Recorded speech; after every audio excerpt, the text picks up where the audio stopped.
matagi o e whonua kau ki sukawa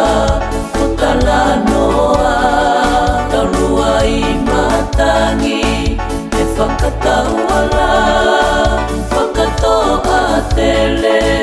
e whoheloa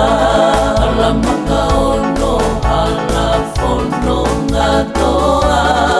kalapu ulutea o sisai tiku o taudaha I o mata aho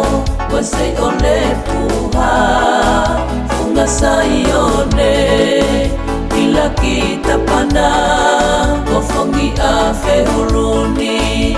e fuu o ama kae te ki vale sola moe taka reito o ke fu fele o ko o tonga fai anga ia e tue moe fie tangata